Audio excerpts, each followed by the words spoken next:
Well, hey everyone, welcome to Bold Moves Business Podcast, where we're talking to entrepreneurs that have made bold moves. Kind of makes sense for the title, doesn't it? With me today is Courtney. She is a specialist in email marketing and automation, and she helps entrepreneurs increase their revenue by 20% without trading time for money by streamlining their processes using email automation. And you won't find any cookie cutter works with businesses in a customized way to build solutions that fit their business and their business needs to transform their operations, streamline communications, develop connections with leads, and keep your business top of mind and send the right message at the right time to maximize return on investment from every lead that you get. So when she's not helping others grow their business, she's a dedicated wife and mama of two young children. She savors every moment of play and adventure they can experience with her little ones. Welcome, Courtney. Thank you. Thank you so much for having me. I'm excited to be here. Yes, I'm excited to talk with you. So let's get right into it. So I know that you left your 9 to 5 job while you Mhm. were on maternity leave. Maternity leave, man, I don't speak well today. To start your company, Natural Growth Marketing. And can you walk us through that decision and what that was like to start your business and why you started your business? Yeah, for sure. So I have two little kids, and really, after having my daughter, she's 6 now, I knew while on mat leave that I wanted more freedom and flexibility. The thought of leaving her to go to a 9 to 5, only seeing her for a few hours in the evening, having to pay for full-time daycare, all of those decisions, it really kind of weighed on my mind throughout my maternity leave, and I kind of started looking at options for different avenues that I could kind of contribute to my family financially, but also have just more time and flexibility for my kids. So I dabbled in a lot of things before I actually found this path. I ended up actually returning to work after having my daughter. It was just timing wasn't right. I didn't have things all together. And I also knew I wanted to have another child, so to go on mat leave again, essentially. But when I went on mat leave with my son, I kind of had a more clear direction of what I wanted to do, and I invested in myself. I went back to school for digital marketing. So I did school online while at home with my then 3-year-old, and he was 8 months when I started. So I got certified in digital marketing and I started my business shortly after that. And as my mat leave was coming to an end, I was kind of at that decision moment of, do I go back? Do I not? Am I going to pursue this part time? Like, what am I going to do? And I landed my first clients. So I went all in on my business and I left my corporate 9 to 5 that I was at for more than 11 years. And just on September 1st here was my actual, like, 2 years in business. So it's been growing amazing. Yay. Well, congratulations. So were you in Thank you. marketing before this or not I was so much? not in marketing, actually. I worked at an electrical engineering firm. So that was a Mm. big push for me to go into a different direction, is that I really felt I was lacking like a creativity outlet, something that allowed me to be expressive and kind of have some creativity. And I was really lacking that in the career that I had. I was great at it. I just didn't love it. And I wanted to find something I could pursue that I love doing and didn't feel like work. Yeah, that's always the goal, right? Exactly. So tell us about that first client you got. Where did they come from and what were you doing initially for them? Because I know your business has shifted and changed. We'll talk a little bit about that. But Yeah. how did you start out? How were you working with clients in the beginning? Yeah, so going to school for digital marketing, I had a broad overview of everything. So everything from social media and email, SEO and website stuff and Google Analytics kind of. So when I started my business, I was kind of offering all of it. So my first client was someone that I knew, and I was offering them everything. So I was doing SEO on their website, I was doing their social media, I was doing email campaigns for them, optimizing their website for them. Um, and what I found is I was spread too thin and trying to do too much at once. And really where I could provide the most value and the immediate ROI for them was with email marketing. So being able to leverage their client list to really kind of maximize that ROI, have consistent touch points, and get drive that traffic to their website to help them increase sales. Okay, so how far along into your solo career did you realize that, "Hey, I should be a specialist versus a generalist?" It was pretty quickly actually. Really like that learning experience with that first client was like, okay, I need to focus on what I really want to do. So I had niched down to only social media and email pretty quickly. But even as I kind of progressed with that, I really found that email marketing is where I excelled, what I love to do, and where I could just provide the most value, really make a difference for businesses.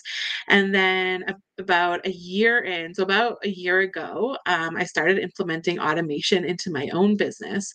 And Mm, it really kind of just was able to level up my strategy, like take things to the next level, because now I could utilize automation to send those emails, but based mhm. on more customized, personalized, and targeted kind of actions based on the client or the demographics or what they've previously done.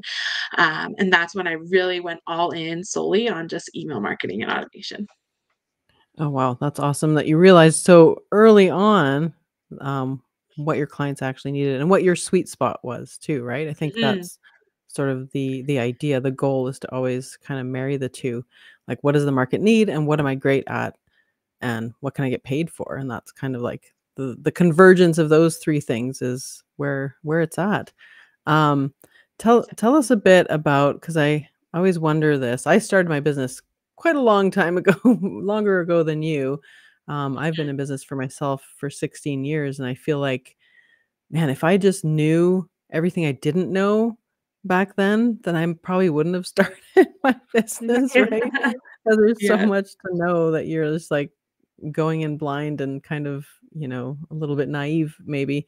But tell me about, transitioning from corporate career to a solo career and was there any like imposter syndrome that came up or anything like that for you or how did you handle that?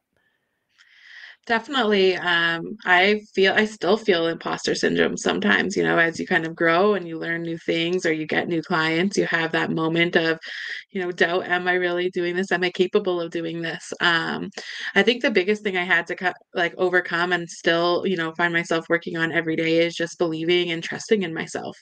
As you're learning and growing, especially a business and learning new skills, you don't always know everything in the moment, but trusting yourself to, believe that you're a problem solver, that I can figure it out no matter what happens, and to just keep moving forward and taking action. That's been a huge for me, and I think it's really contributed to my success.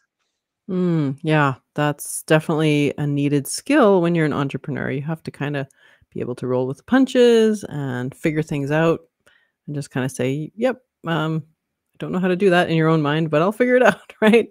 Yeah. That's been most of my career. It has A been big that. part of it for me too has been, kind of getting going outside my comfort zone and doing things that I definitely wouldn't have previously done. And it's funny because now reflecting back, things I am now comfortable doing that I used to, worry about or be scared of doing. So it's really starting my business has helped me grow in a way I could have never imagined, even personally for myself, speaking in front of people, showing up on podcasts like this with you, networking, showing up online. Those are all things that I never previously did in my corporate career. So it's just kind of interesting how this kind of new venture has really helped me grow as a person. Yeah, I totally agree. And I was thinking about that the other day, actually. It's like I have done so much self work as a result of being in business. Yeah, You end up looking at all your crap, right? And it just kinda comes out and, all your fears and all your doubts and all your limiting beliefs, and you've gotta deal with those. You gotta crush them one by one or they're gonna take over, right? So, exactly. I totally feel you there. Um, what about, what advice would you have to other moms who maybe have small kids or kids on the way, if they're thinking about doing this, starting their own business, what were some of the things you had to take into consideration, or maybe things that surprised you that came up, or how do you navigate that whole motherhood and starting a business? Any advice there? For sure. It definitely has been probably one of the most challenging things I've ever done, aside from, having children. It's very tough. But also, like I said, like it's made me grow so much as a person, really just investing in myself, the mindset work, like you said, really identifying those limiting beliefs, being able to shift, what used to be a limiting belief into a solution or an opportunity for you to kind of continue to make waves and get closer to your goals. Setting goals has been a big one as well. Really having something to strive for and achieve. To work towards has been huge for me. But as a mother, starting a business, it hasn't been like easy. I still have to have care for my children. I still have to have dedicated time to focus on my business. My daughter's in school. My son does go to daycare. I do have the freedom and flexibility to kind of move that around and be present whenever and however I need to be. But I still have dedicated a lot of my time to growing, scaling, and learning everything to really become an entrepreneur and grow my business. Yeah, it definitely is true. When you start a business, you're starting like 2 or 3 businesses, right? Because you have to get good at promoting yourself and you have to deal with your own finances and Yeah. organizing things, automating things, all that stuff. So you're not just starting the business that you have the skill set in. You are starting these other tangential Yeah. businesses as well, right? And if you don't You do, know you what have to wear so many hats, like, Yeah. I would definitely went in naive, like you were saying, thinking it would be easier than it was. Yeah, definitely. I didn't even know how to write an invoice, and this was in 2008, so, like, social media and all that stuff was not so big back then, and, yeah, there was internet, but it was just kind of and not like it is now, but I was like, "How do I write an invoice?" I'm just gonna kinda guess based on what I've seen, but, yeah, I didn't even know how to write an invoice or, make a contract or oh my goodness, you have to learn so many things, but you do, and, Yeah, you just have all these skill sets now, that you didn't have before, and you learn things about yourself, good, bad, ugly, yeah, right? It's all an exactly. opportunity. It's all an opportunity. I like And I to was ask people lucky. this question too. Oh, go Yeah, ahead. go ahead. Yeah, I was just gonna say I was lucky because a lot of, like, my background experience at my work kind of now plays into things that I do, like standardizing processes, really, like, identifying gaps, things like that I did in my corporate career, and then I had dabbled before I had started this business, I had tried a couple different MLMs, I was in the travel industry for a little bit before COVID, so that's kind of what ended that. I won't get too deep into that. But I did have some experience in regards to business and invoices and contracts and kind of what I would need to do. But wearing all the hats, bookkeeping and accounting, marketing, like you said, getting yourself out there, showing up as an authority in your industry, becoming an expert, and then really visibility, getting that visibility and awareness of your business, what you do, what you offer. That is so crucial to growing your business and all things that I definitely kind of learned the hard way. Yeah, and I don't know about you, but I was definitely always a shy person and an introvert, and those are 2 different things. I didn't realize that until a while back, but yeah, so doing things like this, podcasting and showing up on video, well, you kinda have to do that these days in order to be competitive, so you kinda have to get over yourself, right? You And do. just know that you have something to share with the world, and looking at it from a different lens is probably one of the things that's helped me the most. It's like, I'm not being salesy, I'm helping, right? And helping Mhm. those who need it, and the rest will fall away, and that's fine. Yeah, But I'm not looking at it through that negative lens anymore. You just have to reframe things, yeah. which helps. Serving is selling, right? Yeah, yeah, totally. Exactly. And it took me far too long to realize that before I did. So you're on a good path already. I can feel it. I when I was in my like, I never saw myself as a salesperson. I hated being sold to, that salesy type of energy. I never saw myself in sales, and it's so funny because starting a business, obviously, a huge portion That's part of it. is selling yourself, selling your service. So, definitely all skills that, still learning and growing but, definitely it's so crazy how starting a business for me has really, yeah, just changed who I am and what I'm capable of. And you can tailor it to how you work, right? You don't have to follow company procedure because you are Sure. the company. Yeah.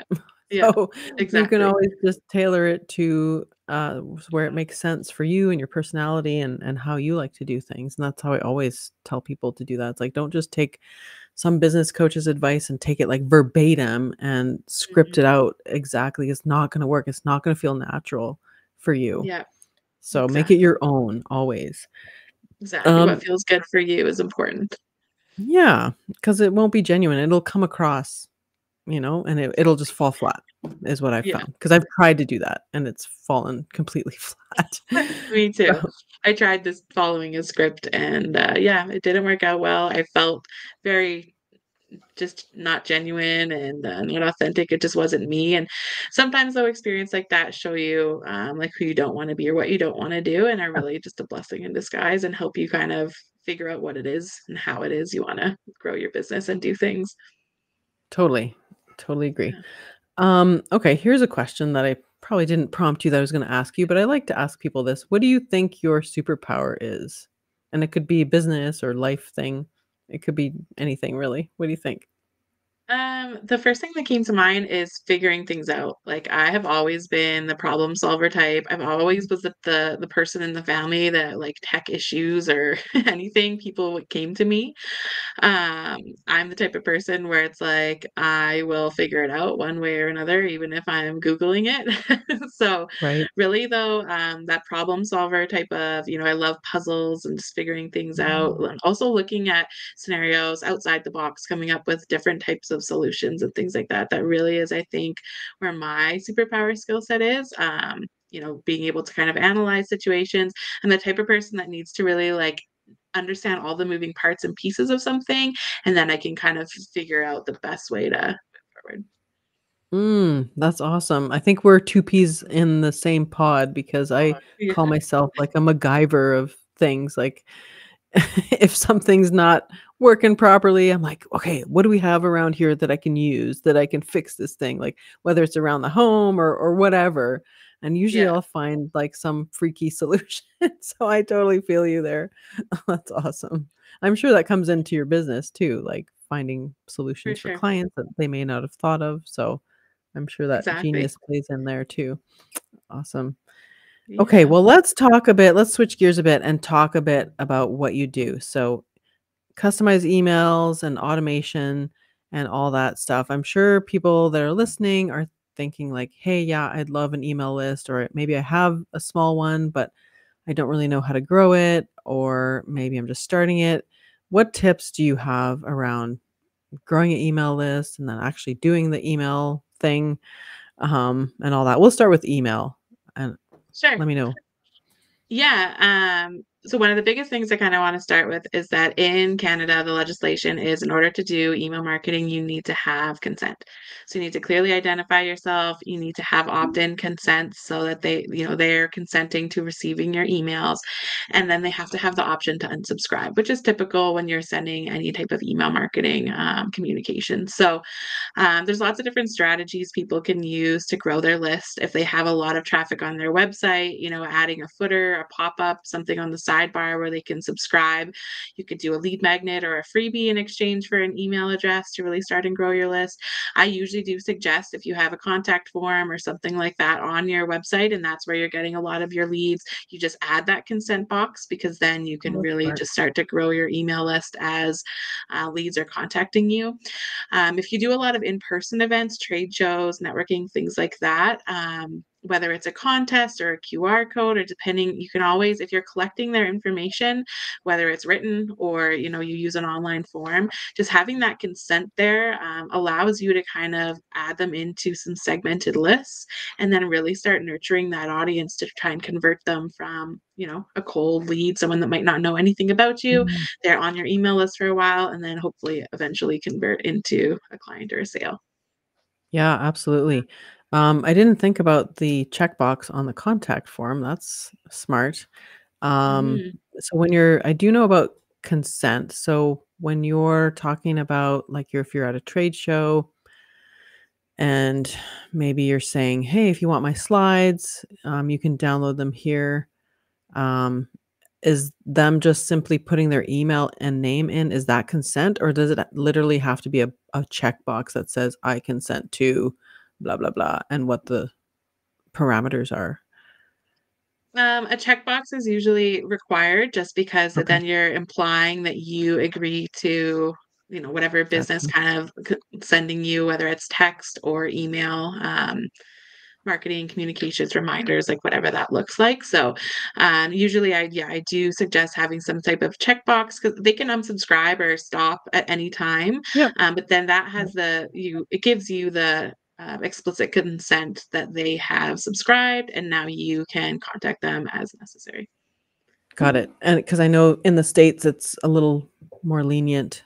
So if anyone's Yes, it listening from the is. States, it's a little different, Yeah, but yeah, you might as well put that in place because that's just an extra layer for you of yeah. that consent. So, talk to Yeah, us the about States, nurturing.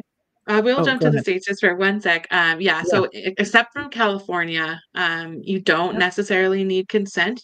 They still need to be able to unsubscribe, but they have the opportunity there to just kind of get email addresses and email them at will. But I will say that, but even in the States, having that consent box, having that opt-in option, you're getting a lot more like better quality leads because people are Yes. like asking or basically agreeing to being part of your list, being part of your funnel rather than just cold emails that may or may not even align with who your target audience is. Yeah, that makes total sense. Yeah, and then Mhm. you're not having to clean up your list as often either. Exactly. Okay, well, let's talk about nurturing, the nurturing part of this. So you've collected the emails, but they don't do any good just sitting there. So we do want to nurture them. What I hear from people a lot is, "Oh, I don't feel like I'm bugging them. I feel weird about it." Can you address some of that and why people might feel that way and what some kind of fixes for that are, or the reality For of it sure. is? For sure. I think a lot of people when they feel that way, it's because they're selling. They're always like, buy my thing, or this is our offer, our next promotion. And I really like to look at email marketing from a different perspective, providing value to your viewer or your readers, staying in touch with them, but also using customized and personalized responses based on their actions with you can really like take your strategy to the next level when it comes to email marketing. So when I use automation, that means that I'm basically using your CRM data. So, if you have leads or clients, depending on how they came into your funnel, maybe they did download your lead magnet, maybe they're a past client, really segmenting those lists. So having tagging, so you can target those clients individually based on their actions. And it's a lot more personalized and, things that they might be interested in. Maybe it's an upsell, maybe it's just value based on a product or a service that they previously bought, but more positioning yourself from a place of value and just keeping yourself top of mind. So if they're talking to their friend, their family, their neighbor, then you're top of mind without being like, I'm selling you my thing all the time. I also feel like people they digest very small amounts of information. So you don't want to send them like a 10-page, like nobody is really going to read that. Bite-sized chunks of information, something that they can quickly read or even skim, have headlines in it, different fonts, different sizes. So they can skim, get the information that they want. And if they're interested, then they will read it.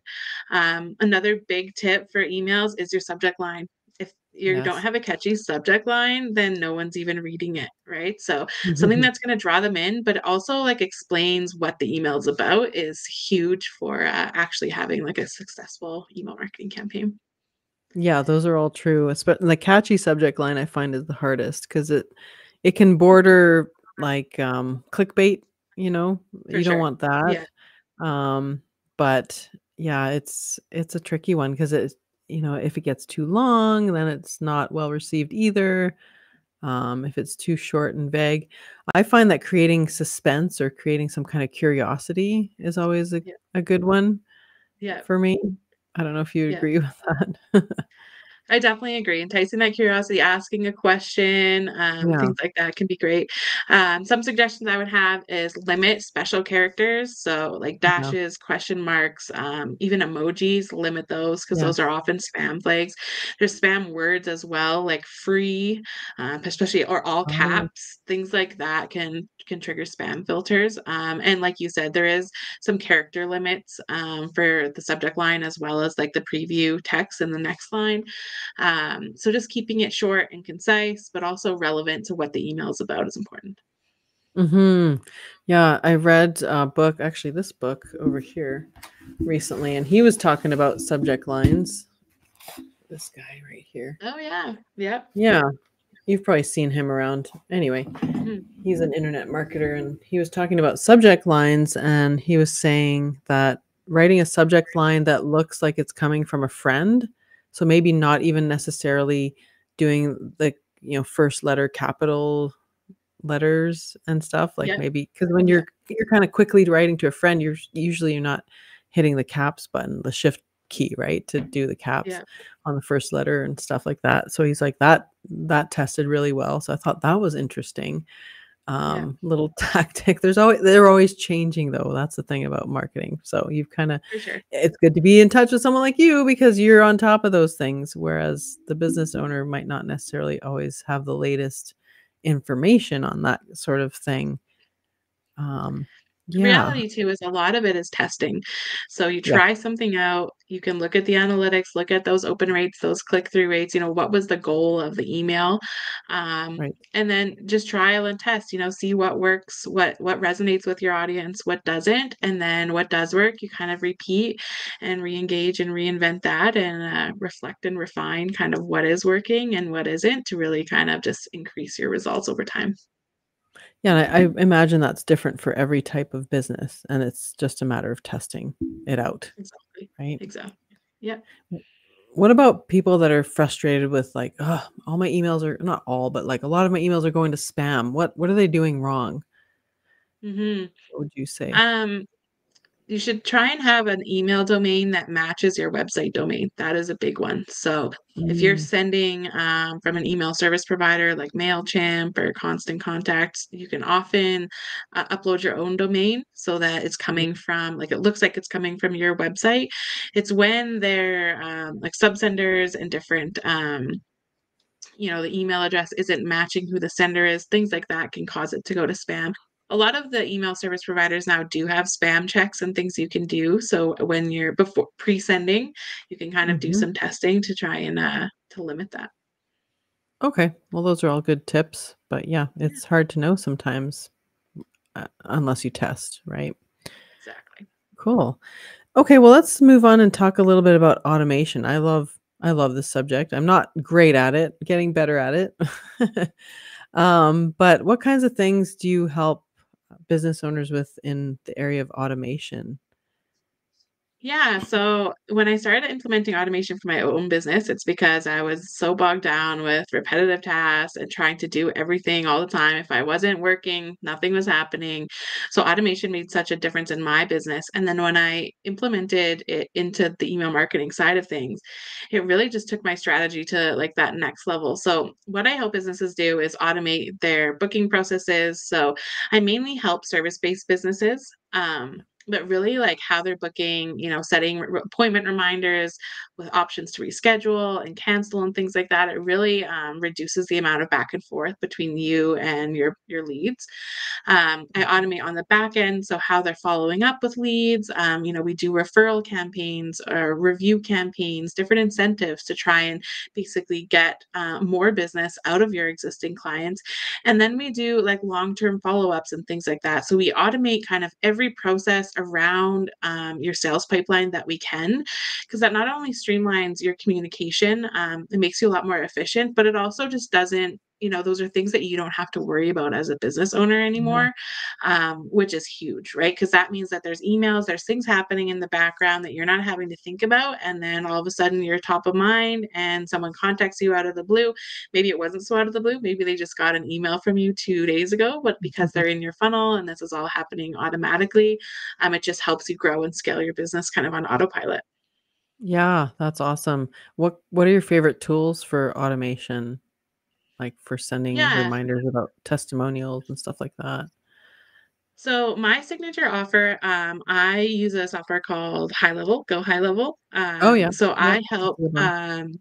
It's a Mhm. all-in-one sales booking CRM tool, and it's my favorite because you have all your client data in Yeah. one place. You can send your email marketing campaigns from that. You can trigger campaigns based on the client actions because you have all of your CRM data there. You're allowed to do tagging. You can You can integrate like your social media channels. Like there's so many different Mm. options for you to just use it. All of your invoicing, your payments, like everything can be done within high level. So really being able to trigger automations and email marketing based on those things, after an invoice has been paid, adding them to an email marketing campaign. Once a client is done, whether it's a one-time service or it's a long-term service, those referral campaigns. So really like using automation to kind of take those efforts, those contact points that you have with your clients. Yeah. um, it really kind of can help you really like increase your revenue and maximize that ROI from your existing client list. Yeah, because we all know that existing clients, they're quicker to buy than and it's easier, costs less for you as an acquisition cost for them to buy Yeah. again versus acquiring a new client or customer. So that's super smart. I hadn't even thought of using high level like that. I just think of it as like a funnel tool.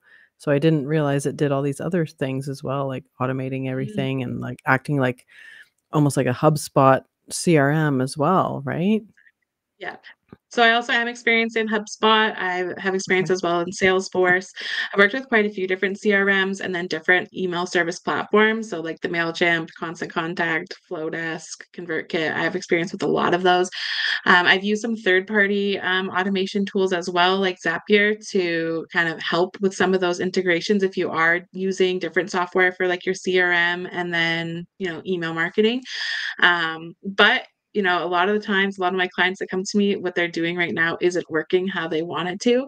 So my main offer is really helping them migrate into high level. I build it out for them over 90 days, match them, their business, their brand, their values, and we completely map out their processes so that we can understand where those touch points are and how we should be communicating with their leads and clients. So I build it out for them over 90 days, and then ultimately, then they're set up and good to go. And if they need ongoing or support or email marketing campaigns, then there's options for that as well. I think that's super smart to have all your systems like just written down. Like how many people just don't have that? And I Yeah. I do some, but I would say that I don't have everything written down, so I wouldn't be able to hand anything off. That's another thing is like you can hand something off to somebody if it's all documented properly. Mhm. You could, Mhm. kind of step away from your business for a little while or whatever, more easily go on vacation or something like that and leave it to Exactly. somebody else to do if it's all Yeah. documented and you can update it as you need to as well. That's awesome that you do that. Exactly. That's super valuable actually. Just even the documenting it, alone versus both documenting and also setting up the funnels. So yeah, Exactly. I can see the value there. So what would you say if someone's looking to start automating some things? What would you say is a good first thing to start with or first couple of things? Yeah, I always suggest that they kind of think about their processes as a whole. Do they have something like a template even or a process, maybe even if it's in their head that this is what happens. Someone contacts them, X, Y, and Z. Really just kind of write down what their current processes Mhm. are or daily repetitive tasks that they're having to do every single day that could easily be automated. So if you're not quite ready at that stage for automation, I usually suggest you start with templates because having a Mm. template when someone contacts you or to follow up with someone, or that's an easy way to kind of get started to make things easier for you, and then automation can really take that to the next level by just doing it for you once it's all built out. Yeah.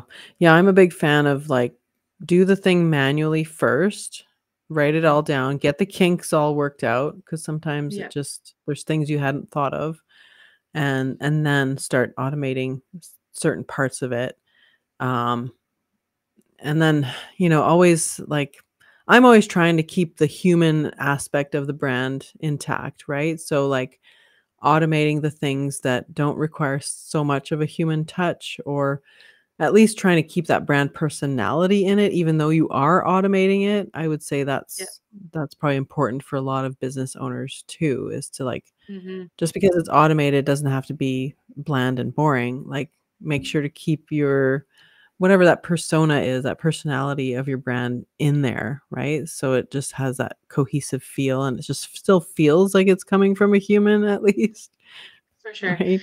No, that's a huge, huge part of it. That's why I like to say my service is done with you Yes. because I want like it to sound like your brand, your tone of voice. I want it to sound like you and I want it to fit your business like a glove. So when automations trigger, whether it's a follow-up email, whether it's, someone contacting someone on the front end because they filled out your website form or whatever that looks like based on your business, we wanted it to feel and sound like you. We don't want it to come across like automation, but we also want to be able to identify the gaps. Where are people falling off or where is there opportunity for you to get more business? Because that's where we can look at, okay, someone didn't reply to this, or we didn't follow up here, or maybe someone said long term follow up and you haven't talked to them in 3 months. Those are easy ways to implement automation to kind of really maximize that ROI for you.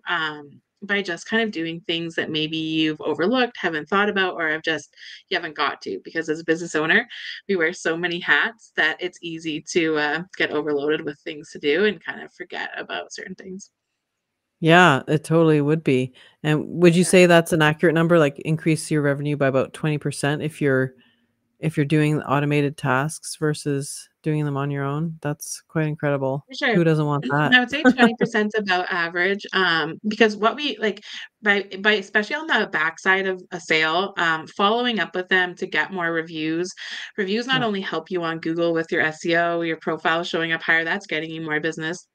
Referral incentives, I'll help you craft a custom referral incentive for your business so that, hopefully those clients, they were so happy with the service that they received from you that now they're referring you to your friends and family. And now there's an incentive for them to do that. And then beyond that, we continue to nurture them with different campaigns based on their own actions, what they bought, think whatever that looks like for them, to really just try and kind of maximize what we can do with that client, but also just keeping your business top of mind.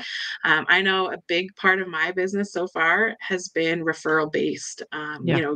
helping people and then them telling their friends or their coworkers or people within their network.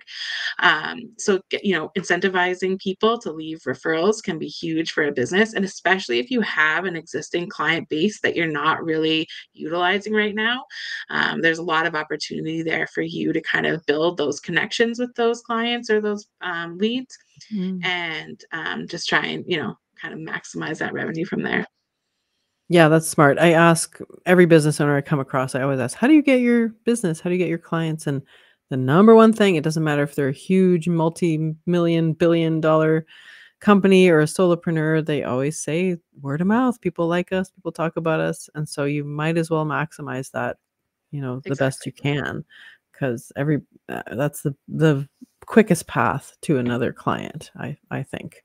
Um, Exactly. And so I think if it wasn't through a referral, like if someone's Googling you to consider you yes. or your service, they want to read relevant reviews, new reviews, right? Like they want to see Yeah, something that was recent. So between yeah. reviews and referrals, that can really help you to grow your business and get more clients.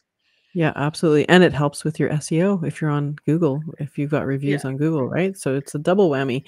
You Um, can showcase them on your social media, you can put them on your website, like, there's having testimonials and reviews can be, used across your digital marketing channels, so, yeah, definitely really important, yeah. yeah, definitely. And you say you work with service businesses, so when you're talking about, referrals and testimonials and incentives for all that, what would you say is a good incentive for a service-based business? Is it always like a cash incentive or is it something else? Because we don't sell products, so we can't be like buy one, get one free, buy this pair of socks and we'll give your friends socks or whatever, or the other way around. Yeah, So what's a good yeah. service-based incentive, would you say? I always try and come up with something custom and kinda unique for my clients, always based on the business. Because, like you said, sometimes if it's a service and not a product itself, it's hard to give that for free. So it can be just a cash value, like a gift card or something like that. It can be incentivized, like more time or, like a freebie your time, a consultation, something along the lines of that. One that I recently did, I have a client that's a massage therapist, and she's doing, like a bank. So a time where when your benefits run out, you can kind of bank Mm. time of referrals and then basically get more free Oh, massages. So that's so smart. so yeah, we kind of try and think outside the box to come up with fun, referral incentives that, also provide value to the person, the referrer. Yeah, that's super smart. I like that, and I like that you just think creatively about things. There's your superpower coming out. Awesome. Well, thank you for sharing all your tips and your story and everything, and I know since we're talking about reviews and Yeah. referrals and stuff, you do have a free gift that you can offer to anyone listening. Can you tell us where we can find that? Yeah, definitely. So it's basically 5 ways to elevate your reviews and elevate your reputation. So it's just basically tips to help you get more reviews. So it's basically a free download. I can probably drop the link to you in the comments, and we Yes, can we'll give link that to that up. everyone. Yeah, Awesome. amazing. Yeah, we'll definitely link that up. And otherwise, how can we support you and where can people find you? Definitely. So on Instagram or Facebook, you can just search my name. It's Courtney Strugnell, Courtney_Strugnell on Instagram. I'm also on LinkedIn. My website is naturalgrowthmarketing.ca. It is currently under construction, so it's better to find me, online. But yeah, LinkedIn, Instagram, any of those, definitely just reach out if you have any questions, or even if you're just considering automation and you kind of have, some questions. I would love to talk to you. Awesome. Do you offer a consult or anything like that to start if I people do. have questions? Okay. Specifically in regards to reviews, I'm offering a free consultation to help service businesses kind of elevate their reputation by getting more reviews. But for anyone considering automation as well, I do a 30-minute consultation where we can map out kind of what you have going on right now, some opportunities to automate, and then kind of talk about next steps if that's something that works for you. Awesome. Well, thank you. That sounds super valuable. So check her out, everybody. And thank you so much, Courtney, for sharing all your thoughts and advice today. It's been super awesome to have you on. Thank you so much, Angela. I love being here, and thank you so much for having me on your podcast. All right. Take care. You too.